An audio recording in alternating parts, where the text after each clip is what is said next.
우리 수요 말씀 예배 나오신 모든 분들 주님의 이름으로 환영하고 축복합니다. 제가 기도하고 우리 예배로 나아가도록 하겠습니다. 사랑하는 주 하나님, 감사를 드립니다. 이렇게 주의 전에 나오고 또 온라인으로 함께 예배 드릴 수 있도록 인도하시니 감사를 드립니다. 마음과 정성과 뜻을 다하여 예배 드릴 때에 주님께서 기쁘게 흠향하여 주시고 우리에게 넘치는 은혜 부어주실 줄로 믿습니다. 그 은혜를 우리에게 충만히 주실 줄 믿사오며 예수님의 이름으로 간절히 기도드리옵나이다. 아멘. 이제 우리 찬송가 363장 마틴 루터가 쓴 고백에 이제 찬송가 곡을 붙인 것인데요. 우리 찬송가를 다 펼쳐 보셔서 악보를 보시면서 우리 같이 찬양 불렀으면 좋겠습니다. 363장입니다.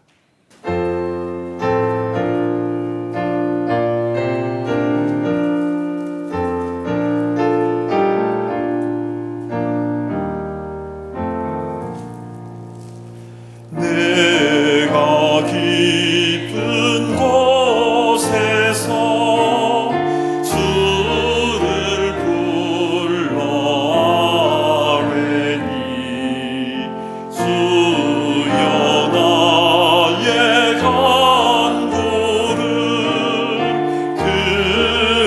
들어주심 바라고 보좌 앞에 나가니 은혜 내려주소서. 아멘. 주가 죄를 살피면 누가 능히 서리요. 오직 주만 모든 죄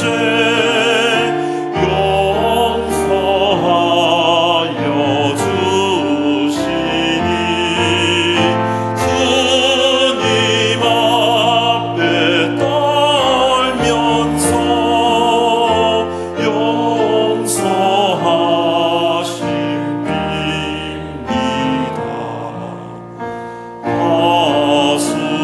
하수꾼이 새벽을 기다리고 바라듯 나의 영혼 주님만 간절하게 바라네. 이스라엘 백성아 주를 바라보아라. 아멘. 주의 크신 은혜와 그의 능력 바라라. 주의 깊은 은총에 우리 구원이 있으니 변함없는 주님만 믿고 기다릴지라. 아멘. 하나님 말씀을 보도록 하겠습니다. 구약성경 열왕기하 19장 20절부터 37절까지의 말씀입니다. 구약성경 열왕기하 19장 20절부터 마지막 37절까지 제가 대표로 봉독해 올리겠습니다. 먼저 20절입니다. 아모스의 아들 이사야가 히스기야에게 보내 이르되 이스라엘 하나님 여호와의 말씀이 내가 아수르 왕 사네립 때문에 내가 기도하는 것을 내가 들었노라 하셨나이다. 여호와께서 아수르 왕에게 대하여 이같이 말씀하시기를 처녀딸 시온이 너를 멸시하며 너를 비웃었으며 딸 예루살렘이 너를 향하여 머리를 흔들었느니라. 내가 누구를 꾸짖었으며 비방하였느냐? 누구를 향하여 소리를 높였으며 눈을 높이 떴느냐? 이스라엘의 거룩한 자에게 그리하였도다. 내가 사자들을 통하여 주를 비방하여 이르기를 내가 많은 병거를 거느리고 여러 산 꼭대기에 올라가며 레바논 깊은 곳에 이르러 높은 백향목과 아름다운 잣나무를 베고 내가 그 가장 먼 곳에 들어가며 그의 동산의 무성한 수풀에 이르리라. 내가 땅을 파서 이방의 물을 마셨고 나의 발바닥으로 애굽의 모든 강들을 말렸노라 하였도다. 내가 듣지 못하였느냐? 이 일은 내가 태초부터 행하였고 옛날부터 정한 바라. 이제 내가 이루어 너로 견고한 성들을 멸하여 무너진 돌무더기가 되게 함이니라.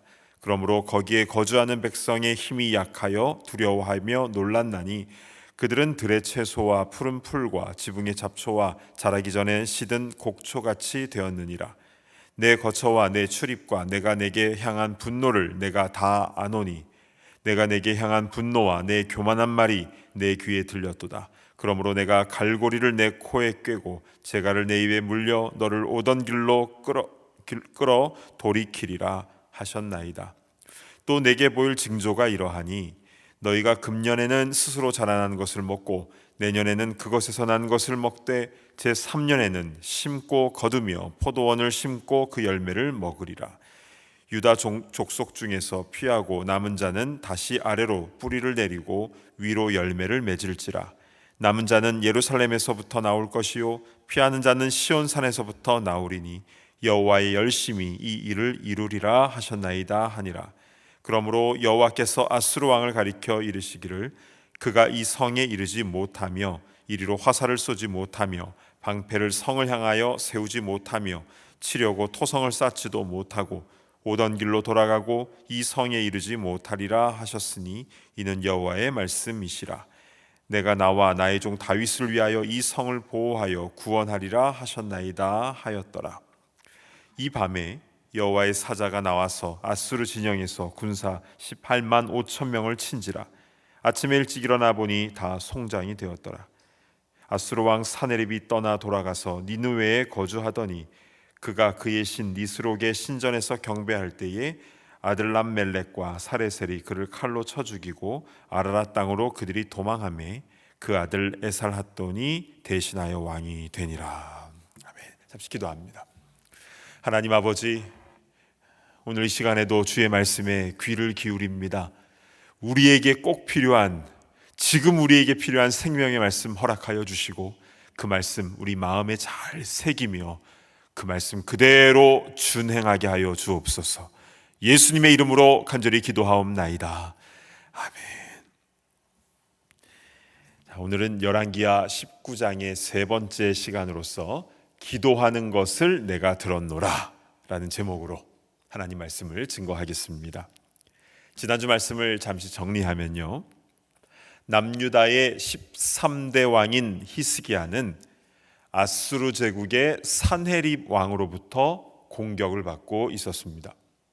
산헤립은 20년 전에 사마리아를 수도로 하고 있는 북이스라엘을 멸망시켰던 그 장본인이고요. 이제는 남유다까지 정복하기 위해서 아수르의 대군을 이끌고 이미 남유다의 46개 성읍을 점령해 놓은 상태였습니다. 남유다의 제2의 행정도시인 라기스까지 점령을 당했고요. 바로 그 위에 있는 림나도 사네립의 수중에 들어간 상황이죠. 그리고 드디어 남유다의 수도 예루살렘에 있는 히스기야에게 협박 편지를 보냈습니다. 내용인즉슨 너희들이 의지하는 하나님이 너희를 지켜준다고 말할지라도 그 말 듣지 말고 속지 말라. 우리 아수르 제국이 지금까지 다른 나라들과 그 신들을 어떻게 삼켰는지 너희들은 잘 알고 있을 테니 당장 항복하라. 이런 내용이 담겨진 협박 편지문이었습니다. 그것을 받아보고 난 히스기야는 어떻게 반응을 했습니까? 히스기야의 행동은요, 한결같습니다. 지난번 랍사게가 하나님을 막 모욕하는 말을 했을 때도 그랬고 이번에도 동일합니다. 직접 여호와의 전에 들어가서 엎드려 기도하죠. 그런데 이번에는 뭐 하나를 가지고 성전에 들어가지 않았습니까? 사네립이 보낸 그 협박 편지를 갖고 들어가서 히스기야는 그것을 딱 펼쳐놓고 기도했습니다. 모든 것을 다 아시는 하나님께서 그 편지 내용을 모르실 리가 없는데 왜 히스기야는 그런 행동을 한 것입니까? 그것이 히스기야의 간절함이었습니다. 그는 하나님께 모든 것을 그냥 다 쏟아놓은 것이죠. 쉬운 말로 하면 하나님께 다 일러 바쳤던 겁니다. 하나님, 이런 거 받았습니다. 너무나 고통스럽습니다. 어떻게 하면 좋습니까? 어찌 보면 좀 유치하다 뭐 이런 생각이 들 수도 있지만 사실 이것이 기도입니다. 만약 이것을 하나님께 하지 않고 사람에게 이렇게 했다면 그것은 정말 유치한 일이겠지요. 막 그런 거 보여주면서. 그러나 하나님께 그것을 쏟아놓는 것은 최고의 기도가 되는 것입니다. 왜냐하면 하나님은 그런 순수한 마음을, 그런 갈급한 마음을 기쁘게 받으시기 때문입니다. 시편에 보면요, 다윗도 늘 그렇게 기도를 했는데요, 사울에게 억울한 일을 당할 때마다 다윗은 시시콜콜 다 하나님께 이르잖아요. 즉 하나님과 이 쇼부를, 그러니까 해결을 보려고 하는 것이죠. 그렇게 기도하고 나면 꼭 다윗은 감사 기도로 그 시편을 마무리를 합니다. 그리고 실제로 어떤 일이 벌어집니까? 다윗이 악한 사울을 제거했습니까? 아니죠. 할 수도 있었지만 하지 않습니다. 그 대신 하나님께서 하셨습니다. 만약 다윗이 사울을 직접 죽였다면 다윗은 전 국민의 신뢰를 얻지 못했을 겁니다. 어쩌면 사울의 추종 세력으로부터 또 복수의 악순환이 계속 일어났을지도 모릅니다. 그러나 그는 하나님께 다 쏟아놓고 하나님께 다 맡기고 나아갔을 때에 하나님께서 가장 좋은 방법으로, 가장 시원하게, 가장 바른 방법으로 해결해 주신 줄로 믿습니다. 아멘. 자, 이렇게 히스기야가 성전에 들어갈 때에 사네립이 보낸 그 협박 편지를 펼쳐놓고 하나님께 다 아뢰니까 어떤 일이 일어났을까요? 자, 오늘 본문인 열왕기하 19장 20절을 보도록 하겠습니다. 아모스의 아들 이사야가 히스기야에게 보내 이르되 이스라엘 하나님 여호와의 말씀이 내가 아수르 왕 사네립 때문에 내게 기도하는 것을 내가 들었노라 하셨나이다. 자, 히스기야가 하나님께 기도를 했더니 하나님은 이사야를 통해서 응답을 보내오셨는데요, 그 핵심은 내게 기도하는 것을 내가 들었노라 였습니다. 할렐루야. 아멘. 사실 이러면 다 끝난 것이죠. 하나님이 들으셨는데요. 그런데 당장 상황이 변하는 건 없습니다. 그럼에도 불구하고 실제로는 이미 다 해결된 것이고, 그래서 먼저 히스기야 마음에 평강이 찾아오는 것이고, 또 하나님의 때에 실제적인 역사를 체험하게 되는 줄로 믿습니다. 아멘. 우리는 오늘 본문에서요, 하나님께서 이사야 선지자를 통해서 주신 말씀을 조금 더 자세하게 살펴보면서 우리 하나님 아버지의 마음이 어떠하신지를 좀 깊이 깨닫는 시간이 되었으면 좋겠습니다. 자, 이사야 선지자는 하나님께서 본인에게 주신 그 말씀을 직접 인용의 방식으로 다이렉트로 그냥 그대로 전합니다. 그래서 그 핵심 내용은 히스기야야, 너의 기도하는 것을 내가 들었고 이제 내가 아수르를 멸하고 예루살렘을 회복시켜 주겠다, 이 예언의 말씀인 것입니다. 특별히 그 내용 중에 우리가 조금 몇 가지를 특징을 살펴보았으면 좋겠는데요, 먼저는 하나님께서 아수르가 그동안 무엇을 했었는지를 다 알고 계신다고 했는데요, 27절과 28절 한번 보시겠습니다. 내 거처와 내 출입과 내가 내게 향한 분노를 내가 다 아노니 내가 내게 향한 분노와 내 교만한 말이 내 귀에 들렸도다. 그러므로 내가 갈고리를 내 코에 꿰고 재갈을 내 입에 물려 너를 오던 길로 끌어 돌이키리라 하셨나이다. 하나님께서는 그 소리를 다 들으시고 그 말한 것에 대해서 다 보응하시는 분이십니다. 따라서 우리는요, 말하는 것을 굉장히 조심해야 되는 것이죠.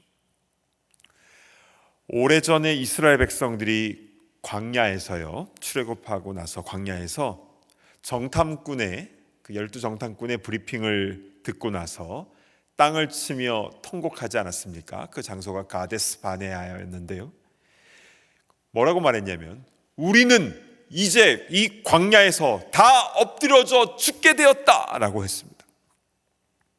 그리고 하나님은 어떻게 말씀하셨습니까? 너희 말이 내 귀에 들린 대로 내가 너희에게 행하리라. 그래서 결국 그 사람들 모두 자기가 말한 그대로 광야에서 다 엎드려져 죽게 되었습니다. 참 무섭죠.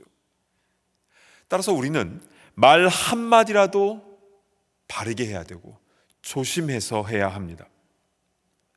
우리 교회는 그런 분이 한 분도 안 계시는데요, 안참된 교회 어떤 분은요, 말끝마다 아이고 죽겠네, 아이고 내가 미쳐, 아이고 망했네, 이런 말들을 쉽게 하는 분이 있습니다. 그러나 조심해야 됩니다. 왜 죽고 미치고 왜 망합니까? 한마디 말을 해도 바르게 해야죠. 그래서 어떤 분은요, 코를 한번 풀 때에도 흥 하고 풀어야 흥한다고 하시더라고요. 우리는 늘 감사하는 말, 생명을 살리는 말, 복음 전하는 말을 하기를 하나님께서 원하십니다. 우리 하나님께서 우리가 하는 그 모든 말을 지금도 다 듣고 계시고, 우리 입술이 말한 대로 그대로 열매 맺게 하여 주실 줄로 믿습니다. 아멘. 말을 조심해야 된다. 첫 번째. 두 번째는요, 하나님께서 히스기야에게 징조를 보여주시겠다라고 했는데요, 29절을 보도록 하겠습니다. 또 내게 보일 징조가 이러하니 너희가 금년에는 스스로 자라난 것을 먹고 내년에는 그것에서 난 것을 먹되 제3년에는 심고 거두며 포도원을 심고 그 열매를 먹으리라. 자, 금년에는 스스로 자라난 것을 먹고 내년에도 그렇게 될 것이다 라고 했는데요, 그러나 제3년에는 심고 거두며 또 포도원을 심고 그 열매를 먹게 될 것임을 말씀하셨습니다. 이것은 남유다의 회복에 대한 메시지를 구체적으로 주신 것입니다. 지금 남유다의 상황은요, 아수르의 엄청난 공격으로 인해서 남유다의 46개 이상의 성읍들이 다 공격을 받고 폐허가 된 상황입니다. 밭들이 다 불탔습니다. 그런데 그 국토의 회복 기간을 2년으로 잡으신 것이죠. 그래서 제3년째에는 모든 것이 다 회복되어서 심은 대로 거두며 열매를 먹게 되리라, 회복되리라, 이렇게 약속을 해 주신 것입니다. 참 얼마나 위로가 되는 말씀이었겠습니까? 그리고 하나님은 이렇게 앞으로 이루어질 아수르의 심판과 예루살렘의 회복에 대해서 예언하시고 또 마무리를 어떻게 하십니까? 31절 보도록 하겠습니다. 남은 자는 예루살렘에서부터 나올 것이요 피하는 자는 시온산에서부터 나오리니 여호와의 열심이 이 일을 이루리라 하셨나이다 하니라. 아멘. 자, 여기서 우리는 여호와의 열심이라는 단어에 한번 좀 주목을 해봤으면 좋겠습니다. 여호와께서 열심을 내셔서 이 일을 이루리라. 근데 한번 생각해 보시면 사실 열심은 하나님이 아니라 우리가 내야 되는 것 아니겠습니까? 우리가 주를 위하여 충성을 다해야 될 텐데, 그러나 하나님께서는 우리를 위하여 친히 열심을 내신다라고 말씀을 해 주셨습니다. 여기서 우리는 하나님의 성품에 관한 또 한 가지 중요한 사실을 알 수 있는데요, 왜 하나님께서 열심을 내시는 것입니까? 능력이 부족해서가 아니라 모든 능력을 다 갖고 계신 하나님께서 우리를 사랑하시기에, 우리를 지극히 사랑하시기에 하나님께서 열심을 내신다라는 그런 황송한 말씀을 우리에게 주셨습니다.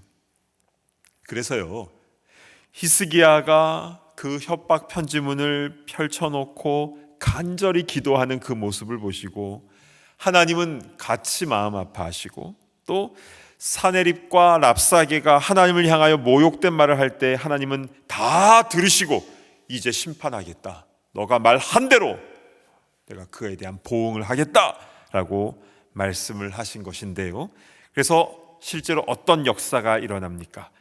19장 35절에 엄청난 일이 벌어지게 되는데요, 이 밤에 여호와의 사자가 나와서 아수르 진영에서 군사 18만 5천 명을 친지라. 아침에 일찍 일어나 보니 다 송장이 되었더라. 그리고 사네립은 도망하다시피 하여 아수르의 수도 니느웨까지 돌아갑니다. 그리고 나서 37절 보실까요? 그가 그의 신 니스록의 신전에서 경배할 때에 아드람멜렉과 사레셀이 그를 칼로 쳐 죽이고 아라랏 땅으로 그들이 도망하매 그 아들 에살핫돈이 대신하여 왕이 되니라. 우상신 니스록에게 경배할 때에 아드람멜렉과 사레셀이 이 사네립을 죽이게 되는데요, 이 둘은 누구냐면 사네립의 아들들입니다.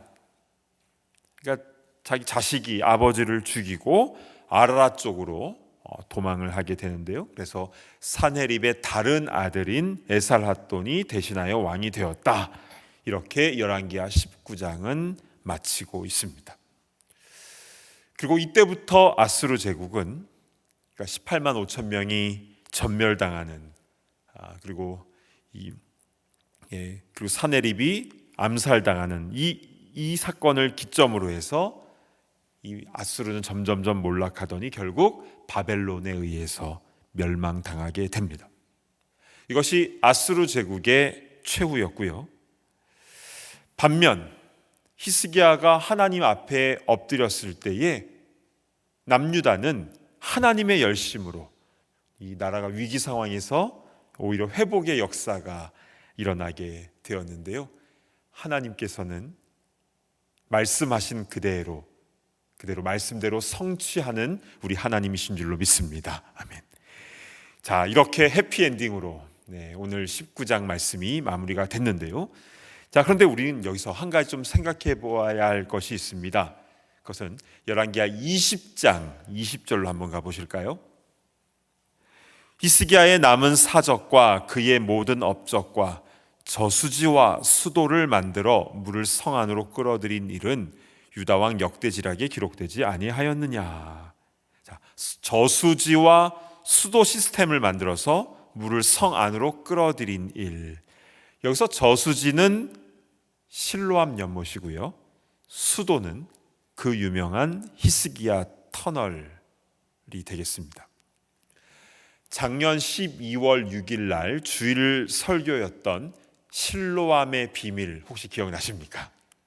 사진도 보여드리고 지도도 보여드리고 그랬었는데요, 그래서 그때 히스기야 터널에 대해서 우리 자세하게 말씀을 드렸고, 또 몇 년 전에 우리 교회 성지순례 팀이 직접 그 533m 히스기야 터널을 이렇게 반바지를 입고 샌들을 신고 거기를 실로암 찬양을 부르면서 그렇게 지나가기도 했었는데요, 궁금하신 분들은 웹사이트에 지난 설교가 다 올라와 있습니다. 참조하시면 되겠습니다. 자, 근데 우리가 궁금한 것은요, 이 히스기야가 언제 이 터널을 만들었을까에 대한 그 시기에 대한 부분입니다. 이 터널은 언제 완공됐냐면요, BC 701년입니다.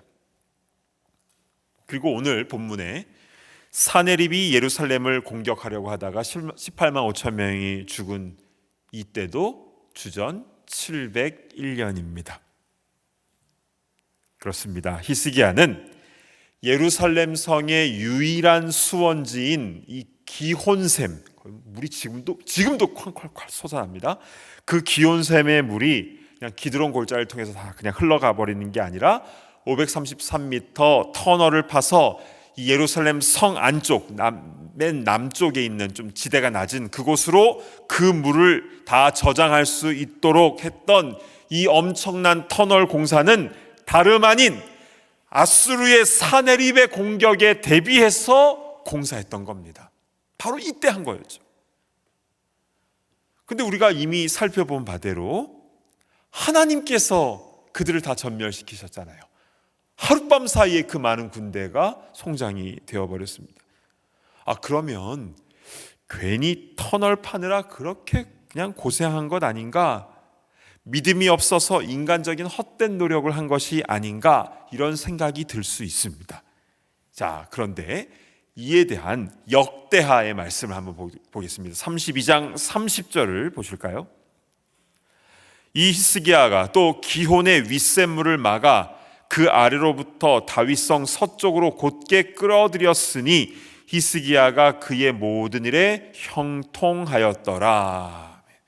마지막 부분에 그 모든 일이 형통했다라는 이 표현은요, 역대하 32장 전체적인 이 문맥 속에서 보면 하나님께서 그런 형통을 주셨더라라는 의미입니다. 실제로 이 터널을 팔 때요, 시간을 단축하기 위해서 양쪽에서 동시에 팠는데요. 그러니까 막 꾸불꾸불 결국 S자 모양으로 해서 중간에 만났는데요. 거의 기적입니다. 2700년 전에 그렇게 그걸 뭘로 팠냐면 청동기로 팠습니다. 철로 된 것도 아니고 청동기 좀 철보다 많이 약하거든요. 부러지기도 하고 그 중간에 만난 것도 너무 기적이고요. 그리고 이 히스기야 터널의 기울기 그 각도가요 0.06디그리입니다. 그러니까 이 533m의 이 처음과 끝의 차이가요 35cm밖에 차이가 안 납니다. 너무나 정교하게 만들어졌는데 그때에 이런 시공을 했다는 것 자체가 사람들은 기적이다라고 얘기하는데 우리는 이것을 하나님의 은혜다 이렇게 표현을 하는 것이죠. 히스기야는요 아수르의 사네립에 대비하기 위해서 터널만 판 것이 아니라 32장 5절을 보시면요, 히스기야가 힘을 내어 무너진 모든 성벽을 보수하되 망대까지 높이 쌓고 또 외성을 쌓고 다윗 성의 밀로를 견고하게 하고 무기와 방패를 많이 만들고, 힘을 내어 성벽을 보수하고 망대와 여러 성들을 높이 쌓고 무기와 방패를 많이 만들고. 여러분, 이러한 모습이 인간적인 헛된 노력이라고 그렇게 생각이 드십니까? 물론 이런 성벽과 무기를 의지하는 것은 비신앙이고 영적 교만입니다. 그러나 왕이 국가 안보를 위하여 방어 체계를 정비하고 마실 물을 터널을 뚫어서 확보하는 것은 마땅히 해야 할 일 아니겠습니까? 그리고 그 모든 준비하는 과정 중에도 하나님께 은혜를 구해야 형통하게 진행될 수가 있는 것이죠. 여러분, 우리는 이 부분을 좀 자세히 보아야 됩니다.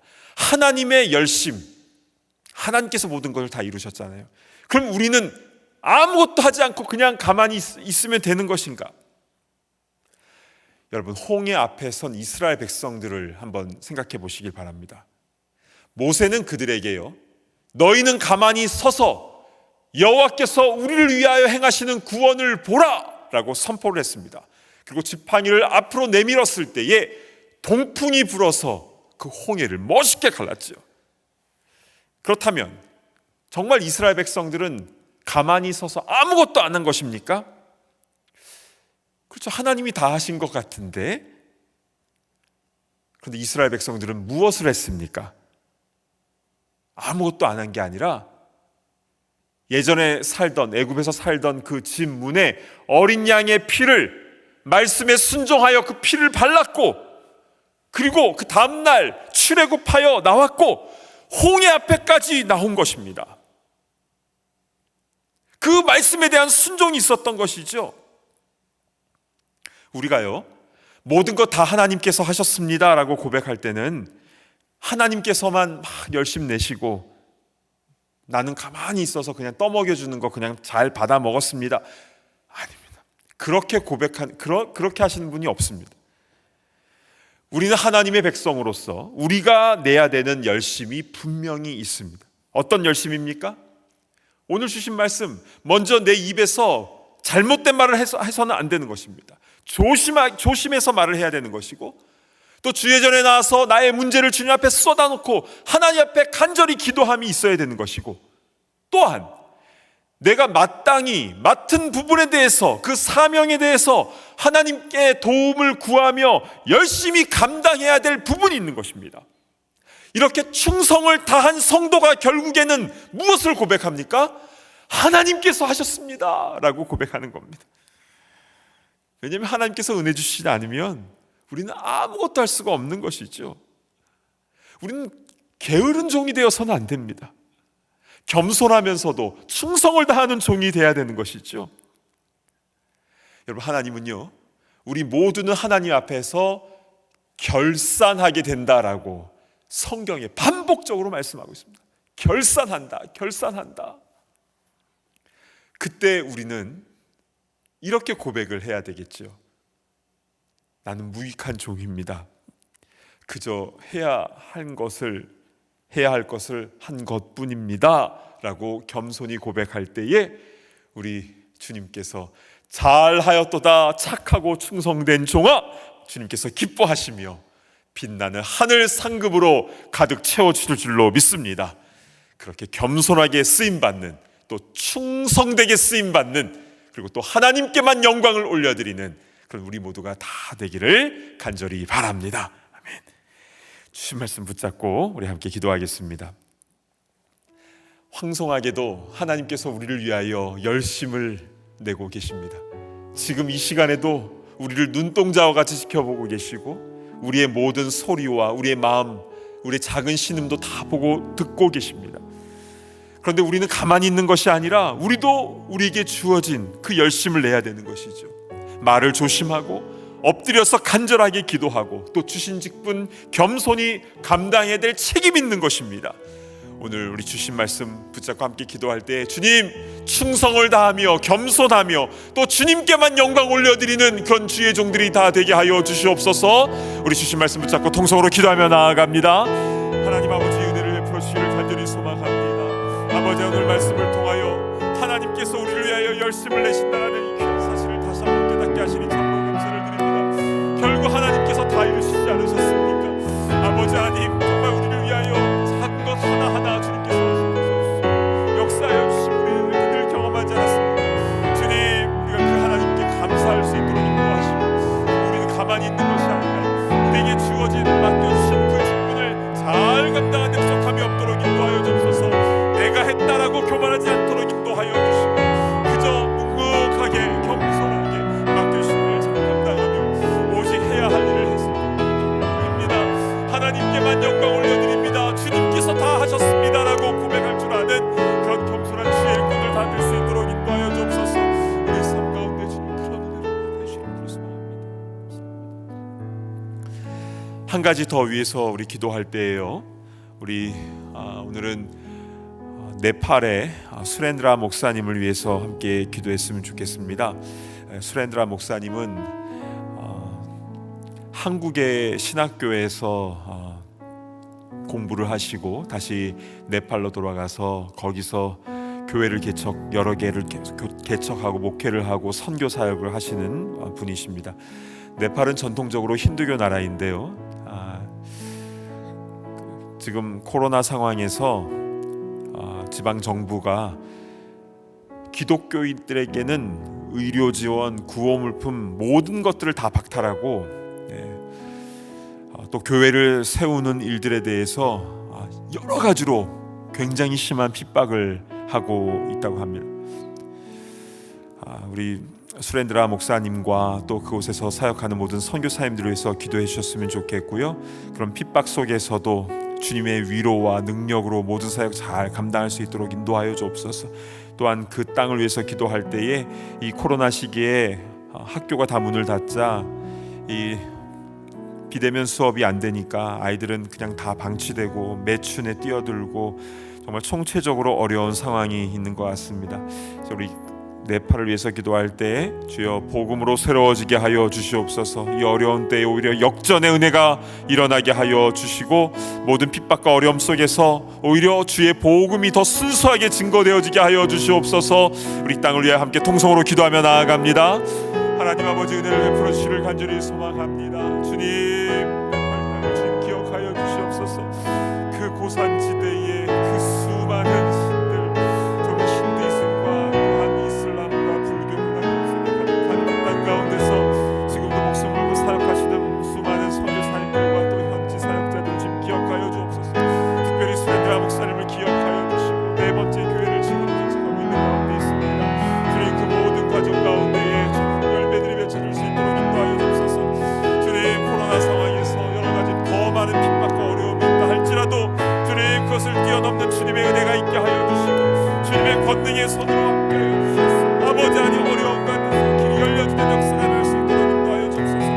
핍박 가운데 있는 그리스도인들을 주님 기억하여 주시고 아버지, 아니 그들의 생명을 붙잡아 주시며 경제적으로도 아버지, 아니 필요한 도움이 있게 하여 주시고 또한 어린아이들이 방치되고 매출에 뛰어든 이런 어려운 상황 가운데서도 주님, 이들이 예수님을 알게 하여 주시고 주의 복음 가운데 쓰러질 수 있도록 인도하여 주옵소서. 아버지, 그 땅 가운데에 아버지 하나님 모든 것 막혀졌던 것들이 아버지 하나님 하나님을 아는 지식으로 말미암아 회복되며 치유되며 새롭게 되어진 역사를 할 수 있도록 주님 인도하여 주옵소서. 그 은혜를 허락하여 주시기를 간절히 소망합니다. 은혜를 주옵소서. 하나님 아버지, 오늘 열왕기하 19장 말씀을 통하여 하나님 아버지의 마음이 어떠한지를 다시 한번 깨닫게 하시니 참으로 감사를 드립니다. 우리를 위하여 지금도 열심을 내고 계시는 우리 하나님께 우리도 충성을 다할 수 있도록 인도하시고, 그러나 늘 겸손하게 하나님께만 영광을 올려드리는 그런 충성되고 겸손한 일꾼들이 다 될 수 있도록 인도하여 주시옵소서. 주님 앞에 결산하는 그날 부끄럽지 않도록 인도하여 주시고 주님이 베풀어 주시는 그 하늘의 상급을 다 받아 누리는 그런 충성된 청지기들이 다 되게 하여 주시옵소서. 오 주님, 네팔 땅을 위하여 함께 기도하였습니다. 그 고산지대에서 지금 또 사역하시는 수많은 선교사님들과 현지 사역자들을 주님 기억하여 주시고 또 핍박당하는 성도들을 주님 불쌍히 여겨 주시옵소서. 어렵고 힘들지만 그러나 더 순수한 마음으로 주님만을 붙잡게 하여 주시고 사람의 힘이 아니라 하나님의 권능의 능력을 통하여 길이 열려지는 역사가 일어나게 하시고 십자가의 복음이 증거되어지며 교회가 세워지며 한 생명 한 생명이 주님께로 돌아온 역사가 일어나게 하여 주시옵소서. 코로나 상황 가운데 더 나라가 어려운 가운데 있다고 합니다. 그러나 주님, 이 일을 통하여 오히려 역전의 은혜가 일어나게 하여 주시고 복음이 전파되어지고 또한 어려움을 겪는 이들이 오히려 주님을 붙잡게 되는 놀라운 역사가 일어나게 하여 주시옵소서. 오 주님, 전 세계에 있는 모든 그리스도인들 또 선교사님들을 주님 기억하여 주사 어디서 무엇을 하든지 늘 눈동자와 같이 보호하여 주시고 주님의 열심으로 인하여 그곳에서 생명의 열매를 맺게 하여 주시옵소서. 감사드리며 예수님의 이름으로 간절히 기도드리옵나이다. 아멘.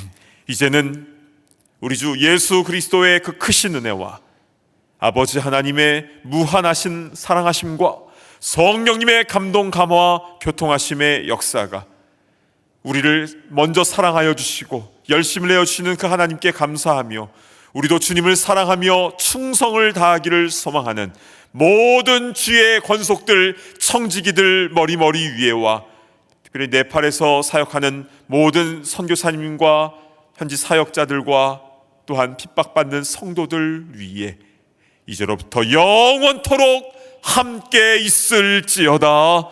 아멘.